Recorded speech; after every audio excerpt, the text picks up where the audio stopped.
everyone, it's Rose and welcome back to my channel. Today's video is going to be my May wrap up. I have a huge stack of books here that we're going to talk through. I'm going to show you every book I read in May, give you my thoughts, give you my rating and let you know if I recommend them. So in May I read 17 books. I'm going to hold up the physical stack now.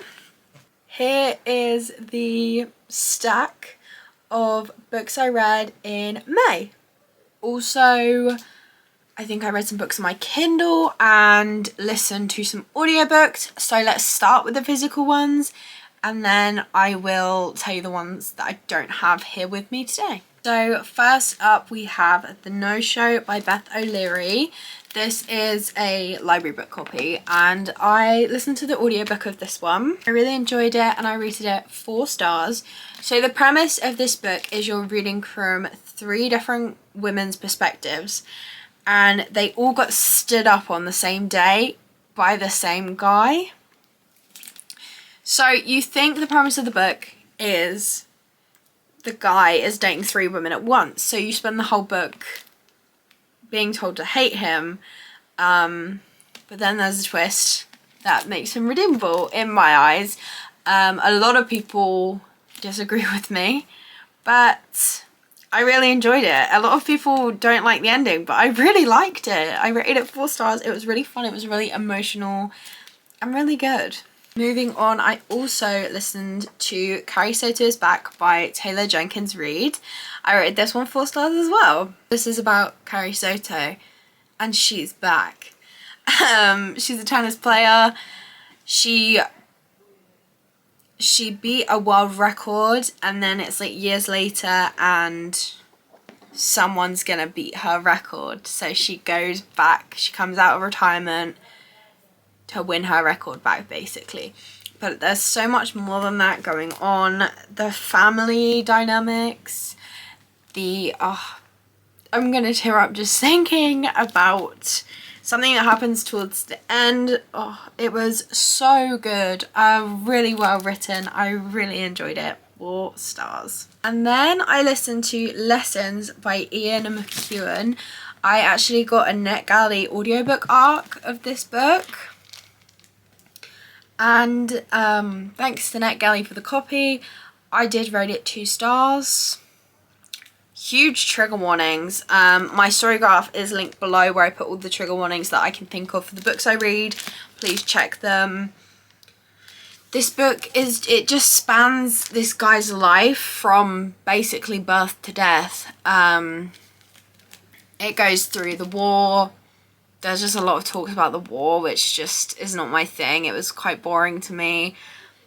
And again, it's just telling someone's life story, but like not a real person, like a fictional person. And it was just there was nothing really to it. You just read about his life and there's a lot to do with the war in it. There's also something that happens in his childhood and carries on throughout his life that is the big trigger warning. That's all I can really say. Please check them. This wasn't for me. I'm sure there are people who will like it. I don't know what category it falls under though. So I don't know who to recommend it to.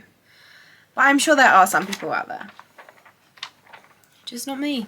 I read, just pull it out from the stack, Terms and Conditions by Lauren Asher. Oh my god. Book. So good. Oh my god. Declan and Iris, my favourite couple in the books. This was a 5-star read. It's my favourite in the series. I can't wait for Lauren Asher's. She's doing Lakefront Billionaires, I think it's called. She's writing another series and I need to read her other series that's already out, but this book was so good. It's Marriage and Convenience, Forced Proximity, Workplace Romance. What else? I don't really know all the tropes, but it was just so good. I definitely recommend this series. It is so well written and just fantastic. Then I read Love on the Brain by Ali Hazelwood and this was 5 stars as well. It was so good. It's by the author of The Love Hypothesis and if you like that you'll really enjoy this one because they are similar but There's a thing which I don't know if I can say without spoiling, so I won't say it, but it's one of my favorite things in books where people are talking to each other, but they don't know that's who they're talking to. I can't really explain, but this is women in STEM, like, I guess rivals to lovers? I don't really know how to explain it, but it was just so good. Top tier. Love Ali Hazelwood and her book so much. So good. Okay. Next. Final Offer by Lauren Asher. So good. 5 stars. Cal. So good. Lana. Love her so much. And the best written book kid I think I've ever read, Cami. Cutest. She was just written so well. It's really hit or miss for me when there are children in books as to whether they're written well or not, as to whether I'll like the book or not, but she, so cute, so funny. The amount of, I read this on my Kindle, and the amount of highlights I have that is just her saying things that made me laugh so much. So good. Definitely recommend this series. This book does deal with addiction, so trigger warning. Then the next physical books I read, I posted a reading vlog for. It's not my latest video, but it's the one before that. Go check it out. I read Binding 13 and Keeping 13 by Chloe Walsh. Please check trigger warnings. When I was putting them in on my story graph, I had to check nearly all the options it actually gives you. There are so... anything and everything does have that is bad that can happen to these characters does. It was so heartbreaking. I cried so many times. They're both 5 stars, and the series already has a little piece of them in my soul, in my heart, in my being. So good. I won't give you many details because I have like a half-an-hour reading vlog dedicated to them. So if you want to hear my thoughts more in detail, go check that out. So good. If you can handle the trigger warnings, I definitely recommend them. But I didn't even think I had a specific trigger, and these books made me break down. So please, even if you don't think you need to, check them. And if you can handle them, read them. And I was sent a copy of Breaking by Amanda Cassidy by Pam Macmillan and Tandem Collective. I am a thriller ambassador for Tandem Collective on my TikTok, so I get some really exciting opportunities and some really amazing books sent to me, so thank you to you guys. I rated this one 4 stars. Basically, it's a thriller. A little girl goes missing and her mum was out drunk at a bar at the time, and they can't find this girl obviously, and it's like the media thinks she did it. One of the guys investigating it is trying to blame her. One of the other guys is like, I need to give this woman a chance. There's literally no evidence that she did anything. And you're just following the story and finding out what really happened. Obviously check trigger warnings. There's a child gone missing. So it's gonna be dark. But it was really good. I rated it 4 stars. I finished it like a couple days ago, and I'm still thinking about it. I am still thinking about it. And the last physical book I read was Where the Crawdads Sing by Delia Owens. I'm actually filming a reading vlog now and over the next few days where I read this book and some others. So I won't go into too much detail because obviously I go into more detail in that video. But basically, it kind of follows past and present, but it's the 1950s and the end of the 1960s. It's written like it was like even further back than then. I just don't enjoy reading from any sort of historical point really. But basically, past is this girl growing up in the marshland, and then the present is they find a body of a man and there's like no footprints or anything leading up to it, so they're like, how did it get here? And she's a suspect because she's like a legend in the town, the crazy marsh girl. That's kind of the premise. That's kind of what it says on the back. I can't really say any more. I rated 3 stars. It was honestly kind of boring.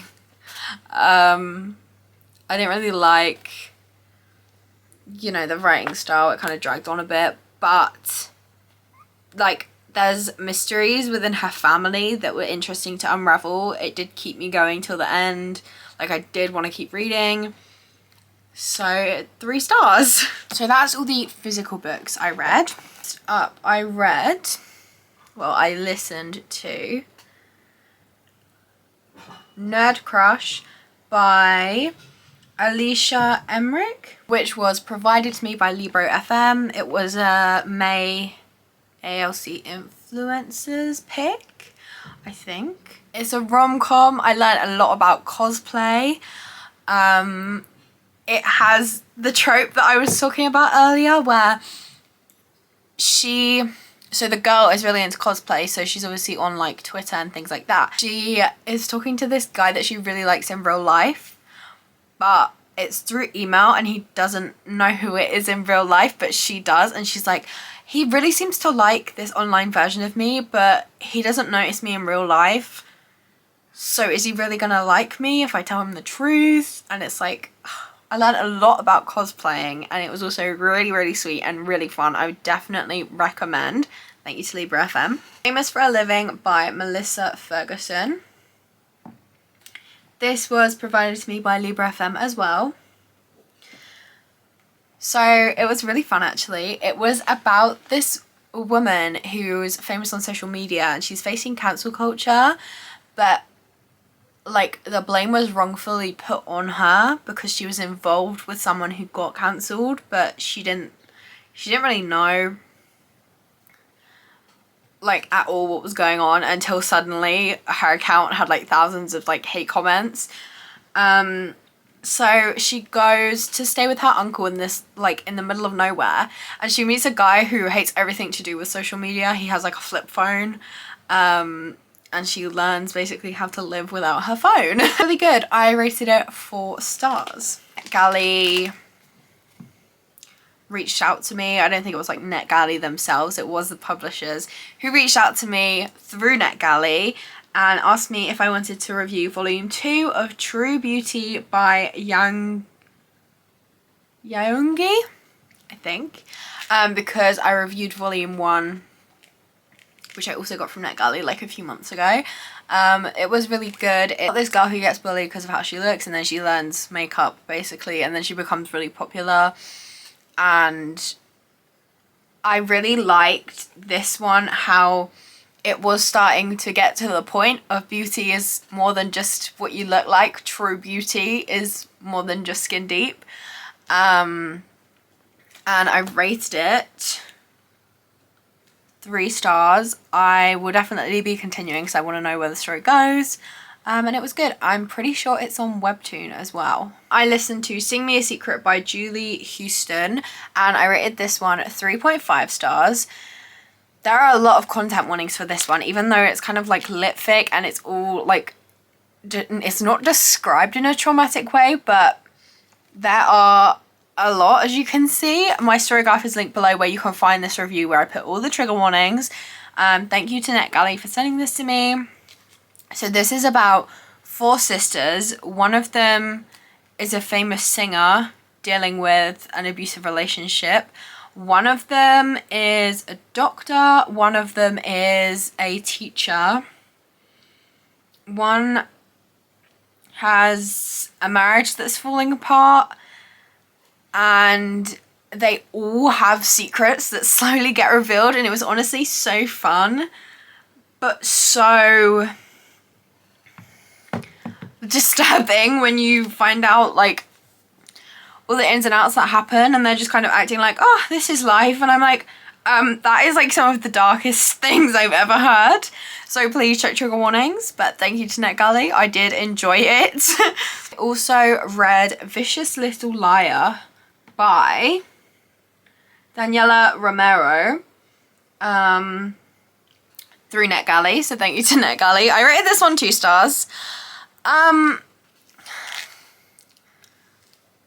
It's like mafia, but it's very dark, and check trigger warnings, but it's not dark in a,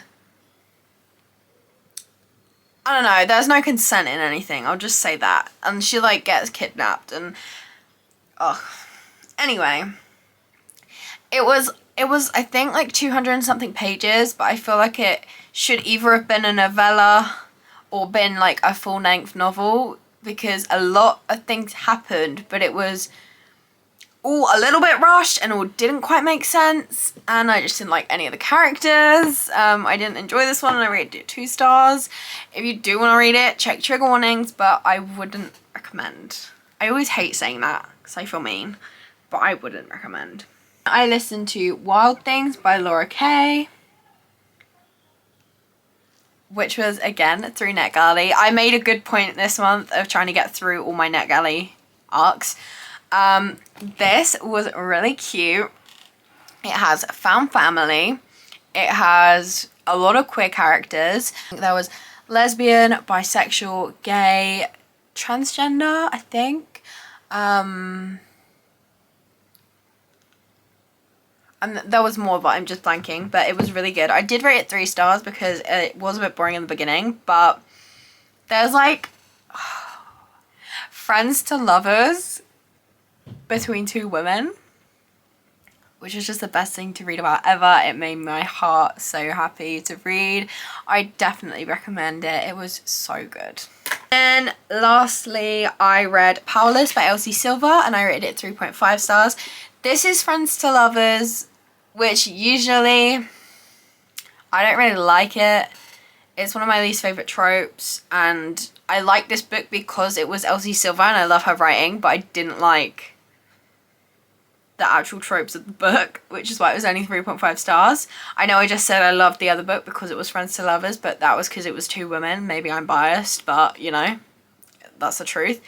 What can I say? I rated 3.5 stars. It's the 3rd book in the series. It's my least favourite in the series. But I'm so excited for book 4. Now I know it's about winter and the guy whose name begins with J, I think. But all I care about is the fact it's about winter. Oh my god, I'm so excited. I would recommend the series as a whole. That is everything I read in May. I'm sorry if this video was a bit all over the place, just like my wording of things. It's very hot today and I'm losing my mind. You know what your favourite read of May was? If you didn't watch my last video, I am not setting myself a June TBR. Way to interrupt me. If you didn't watch my last video, I am not setting myself a June TBR because I want to see how much setting a TBR restricts me as a mood reader. So I'm doing a little experiment next month, so we'll see how that goes. But I think that's everything for this video. If you enjoyed this video, please be sure to like and subscribe as I make new videos every single Monday. I hope you have a lovely day and I will see you all in another video. Bye!